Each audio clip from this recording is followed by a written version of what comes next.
أعوذ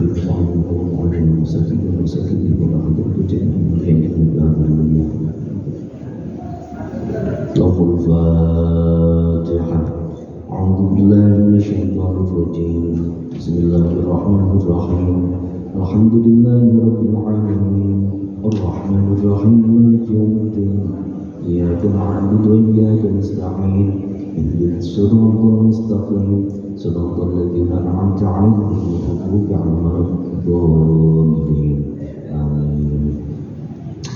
Alhamdulillah Rabbil Alamin. Assalatu wassalamu ala Sayyidina Maulana Muhammadin wa ala alihi wa ashabihi ajma'in. Amma ba'd. Ma'asyiral hadirin wal hadirat, jamaah salat zuhur Masjid Ukhuwah Islamiyah rahimakumullah. Alhamdulillah, atas izin Allah, di siang yang penuh keberkahan ini, dengan adanya rintik-rintik hujan, dan walaupun dalam keadaan sebagian sivitas akademika di Universitas Indonesia sedang libur, tetapi alhamdulillah kita masih bisa melanjutkan kajian kita untuk setiap zuhur ini. Dan di hari Selasa ini kajian kita adalah kitab Al-Adhkar An-Nawawiyah, yaitu zikir-zikir, doa-doa yang bersanad langsung sampai ke Rasulullah SAW. Di pertemuan sebelumnya kita sudah membahas tentang zikir dan doa yang seyogianya kita baca ketika kita bangun tidur. Dan hari ini kita akan melanjutkan lagi, yaitu pada bab ma yaqulu idza labisa thawban, yaitu doa-doa atau zikir yang seyogianya kita baca saat kita hendak memakai pakaian. Jadi ma'asyiral hadirin wal hadirat,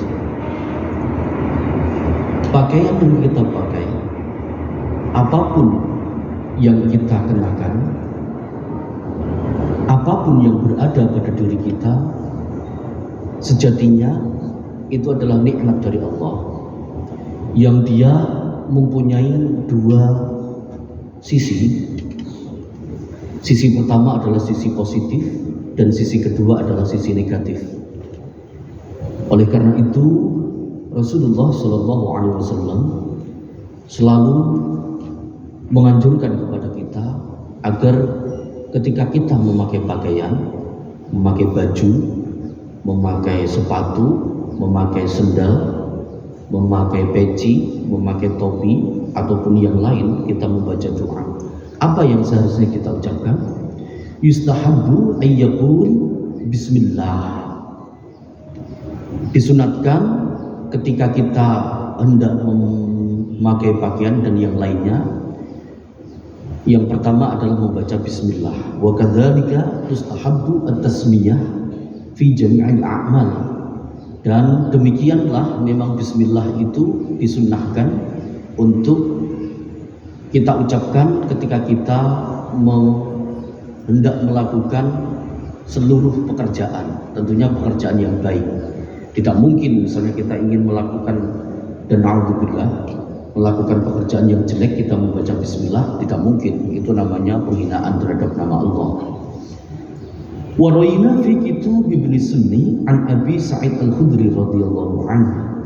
Dan pengarang kitab ini, muallif kitab ini, yaitu Syekh An-Nawawi, beliau menceritakan sebuah hadis, meriwayatkan sebuah hadis yang beliau ambil dari kitabnya Imam Ibnu Sunni.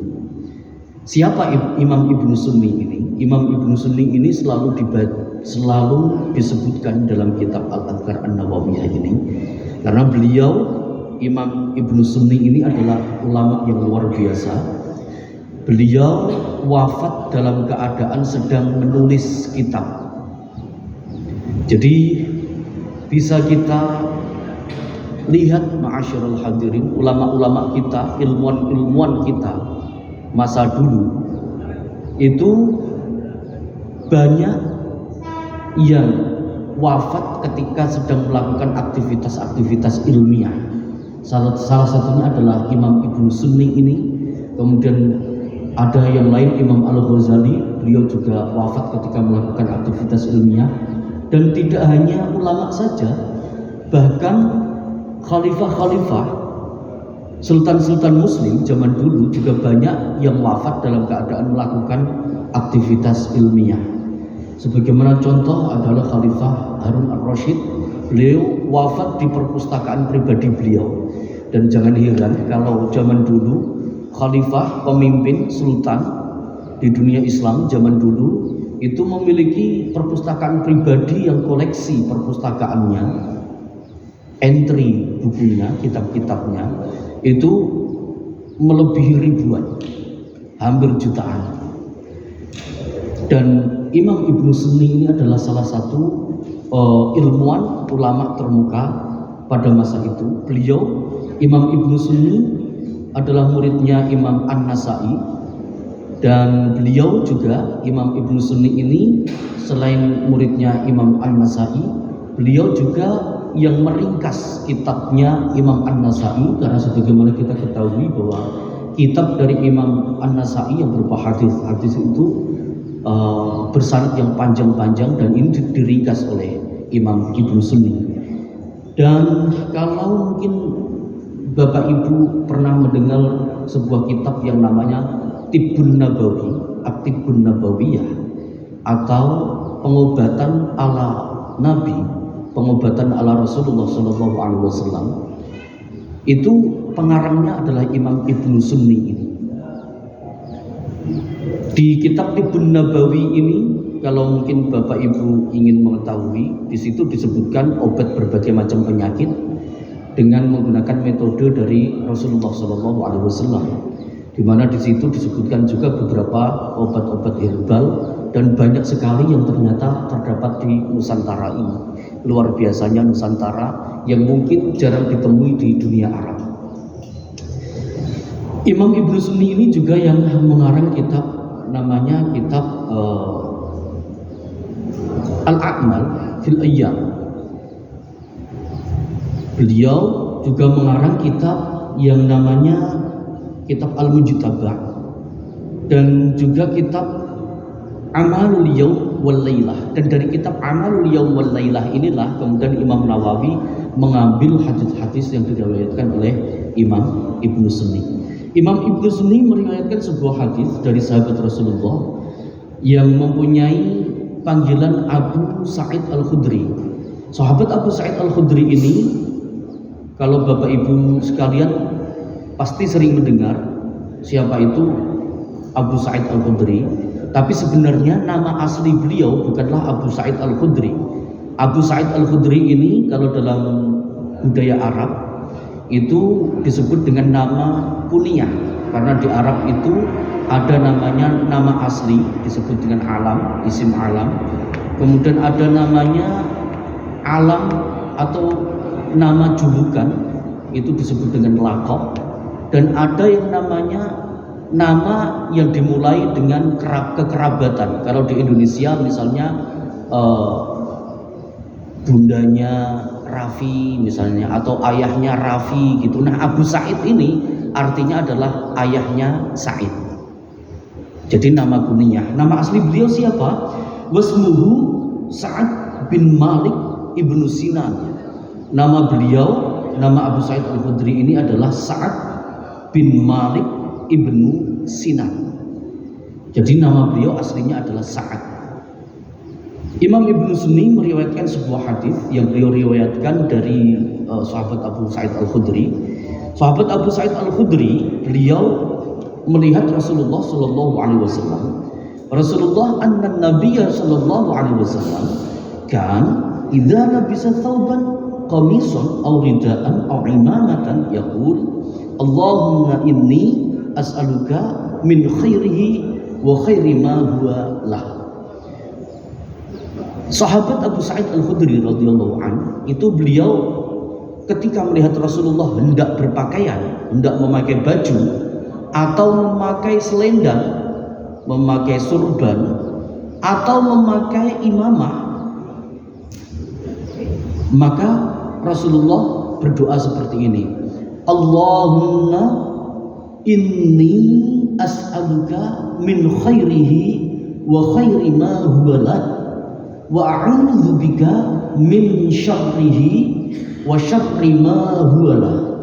Artinya, Allahumma ya Allah, ini sesungguhnya saya as'aluka meminta kepadamu ya Allah min khairihi, dari kebaikan pakaian yang saya pakai ini.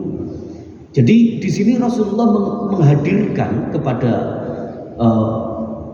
diri beliau dan mengajarkan kepada kita bahwa pakaian ini itu mempunyai sisi positif. Oleh karena itu ya Allah, berikanlah kepada saya sisi positif dari pakaian ini. Wa khairi ma huwalah, dan sisi positif dari tujuan pakaian dijadikan ini. Karena pakaian itu mempunyai dua sisi, yaitu pakaian itu sendiri dan mengapa pakaian itu diciptakan. Dan masing-masing keduanya mempunyai sisi baik positif maupun negatif. Ya Allah, saya memohon kepadamu, berilah saya kebaikan dari pakaian ini, keberkahan dari pakaian ini, dan kebaikan dari tujuan mengapa pakaian ini dibuat. Wa a'udzu bika min syarrihi wa syarri ma huwalah. Dan aku memohon kepadamu, ya Allah, hindarkanlah aku dari kejelekan pakaian ini, karena bisa jadi pakaian dibuat, mohon maaf Bapak Ibu, itu mungkin bahannya ternyata ada yang bahan yang tidak kebenaran, ternyata kurang bagus untuk pakai, untuk kulit, sehingga apa? Sehingga terkadang bisa memberi kemudorotan kepada kulit. Oleh karena itu Rasulullah mengajarkan kepada kita supaya ketika sebelum kita memakai pakaian atau memakai apapun, kita membaca doa ini supaya kita terhindar dari apa? Dari kejelekan dari pakaian itu, kejelekan bahan-bahan yang dibuat untuk membuat pakaian itu.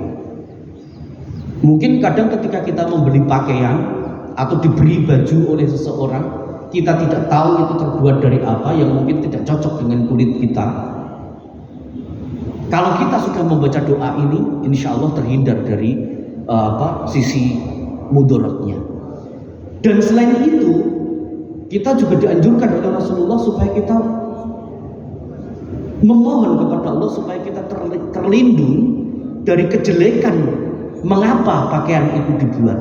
Karena tujuan pakaian itu dibuat sebagaimana disebutkan oleh Allah di dalam Al-Quran, tujuan dibuatnya pakaian itu adalah untuk menutupi diri, menutup kehormatan, dan untuk menjaga kesehatan kita. Tapi kadang mohon maaf, orang menggunakan pakaian itu justru kadang mohon maaf untuk gaya-gayaan, untuk mengikuti fashion, ya, sehingga riak muncul di situ. Sehingga riak, karena riak ingin mengikuti fashion ini, kemudian menghabiskan banyak uang untuk membeli pakaian. Dan inilah artinya supaya kita dihindarkan oleh Allah dari kejelekan mengapa pakaian itu diciptakan. Jadi ini doanya Bapak Ibu, kedua, karena pertama tadi bismillah, setelah itu membaca Allahumma inni as'aluka min khairihi wa khairi ma huwalah wa a'udzu bika min syarrihi wa syarri ma huwalah. Ini doa kedua. Kemudian ada doa lagi, doa ketiga dari kitabnya Imam Ibnu Sunni juga. Tapi di sini waraina fi an Mu'adz bin Anas radhiyallahu anhu, dari jalur sahabat Mu'adz bin Anas, bukan Mu'adz bin Jabal, bukan, tapi Mu'adz bin Anas. Sahabat Mu'adz bin Anas ini adalah salah satu sahabat Rasulullah yang memiliki keahlian tertentu. Apa keahlian beliau? Insya Allah akan kita jelaskan di pertemuan yang akan datang. Di sini sahabat Mu'adz menjelaskan bahwa anna Rasulullah sallallahu alaihi wasallam Rasulullah sallallahu alaihi wasallam bersabda, man labisa thawban jadid faqal alhamdulillahilladzi kasani hadha wa razaqanihi min ghairi haulin minni wala quwwatin ghafarallahu lahu ma taqaddama min dhanbihi. Yang artinya, siapapun yang ketika dia hendak memakai pakaian kemudian dia membaca doa ini, doa alhamdulillahilladzi kasani hadza wa razaqanihi min ghairi haulin anni minni wala quwwatin, maka ketika dia mengucapkan doa itu, seluruh dosa-dosanya dilebur oleh Allah, dihilangkan oleh Allah. Ini luar biasanya doa ini ya Bapak Ibu ya. Kita berapa kali dosa yang kita lakukan dalam sehari, yang entah kita sengaja atau tidak kita sengaja. Kadang kita ada sedikit yang tidak kebenaran, kita mengucapkan perkataan yang jelek, jalan sedikit kita melihat sesuatu yang diharamkan, ngobrol sedikit mengandung gosip. Banyak sekali dosa yang kita lakukan, dan di situ Allah memberikan kesempatan kepada kita. Salah satunya adalah dengan doa ini. Ketika kita hendak memakai pakaian, kita membaca doa ini, dosa-dosa kita akan diampuni oleh Allah. Doa ini adalah alhamdulillahilladzi kasani hadza wa razaqanihi min ghairi haulin minni wala quwwatin. Artinya, alhamdulillahilladzi kasani hadza, segala puji bagi Allah yang telah memberikan pakaian kepada saya, pakaian ini. Segala puji bagi Allah yang telah memakaiani saya dengan pakaian ini. Wa razaqanihi, dan memberi rizki saya dengan pakaian ini. Jadi rizki tidak hanya berupa uang saja, kita mempunyai pakaian pun itu pun juga rizki. Karena betapa banyak orang yang kesulitan mendapatkan pakaian, dan alhamdulillah kita mendapatkan pakaian, diberikan kesempatan oleh Allah untuk mampu membeli pakaian itu min ghairi haulin minni, dengan tanpa daya dari kita, wala quwwatin, dan tanpa kekuatan dari kita. Pada intinya kita mampu berpakaian itu, mampu membeli pakaian itu bukanlah atas kekuatan kita, bukanlah atas upaya kita, tetapi semua itu adalah nikmat dari Allah, rizki dari Allah. Sehingga kita mengucapkan segala puji bagimu ya Allah, yang telah memberikan pakaian saya ini, yang telah memakaiani saya dengan pakaian, dengan baju ini, yang telah memberikan saya pakaian berupa surban ini, berupa celana ini, berupa sarung ini, berupa peci ini, di mana semuanya itu tanpa ada daya upaya dari saya. Nah, ketika mengucapkan seperti itu, jelas dosa-dosanya ghafarallahu lahu ma taqaddama min dzambi, dosa-dosa yang telah lalu, entah 1 menit yang lalu, 1 bulan yang lalu, 1 tahun yang lalu, diampuni oleh Allah. Bagaimana kalau kita mengucapkan itu setiap kita hendak memakai baju, hendak memakai pakaian? Akankah ada dosa yang menempel? Tentunya harapannya tidak. Tetapi ingat, di dalam Islam ada bainar roja wal khauf, antara harapan dan ketakutan. Harapan kita dengan membaca doa ini, kita diampuni Allah dosa-dosa kita. Tetapi khauf itu kekhawatiran kita, jangan sampai kemudian kita menyepelekan, oh saya sudah diampuni dosa-dosa saya oleh Allah, maka dari itu saya suci, berarti saya bisa melakukan apapun. Tidak bisa begitu. Karena dalam Islam, Rasulullah pun mengajarkan bahwa betapa banyak dosa kecil yang kita remehkan, justru dia menjadi penyebab bagi kita untuk masuk ke neraka selama-lamanya. Na'udzubillah min dzalik. Itulah Islam, selalu bainar roja wal khauf, antara pengharapan dan ketakutan. Karena ketika kita hanya mengandalkan pengharapan saja, kita akan menjadi orang yang sombong. Betapa banyak orang yang sombong, merasa suci diri sendiri, menyalahkan orang lain terus. Itu karena dia hanya sisi rojaknya saja. Ingat, dalam Islam bainar roja wal khauf, antara harapan dan khauf, kekhawatiran. Ketika seseorang itu khawatir, maka saya ini bukan apa-apa, saya bisa sholat, bisa beribadah, saya dikuatkan oleh Allah untuk ikut pengajian sampai akhir, itu bukan kekuatan saya. Saya bisa membeli baju, saya bisa di UI, saya bisa kuliah, semuanya itu adalah atas izin dan atas anugerah Allah. Wallahu a'lam بالصواب. الفاتحة. أعوذ بالله من الشيطان الرجيم. بسم الله الرحمن الرحيم. الحمد لله رب العالمين الرحمن الرحيم مالك يوم الدين إياك نعبد وإياك نستعين اهدنا الصراط المستقيم صراط الذين أنعمت عليهم. والله الموافق إلى الطريق. السلام عليكم ورحمة الله وبركاته.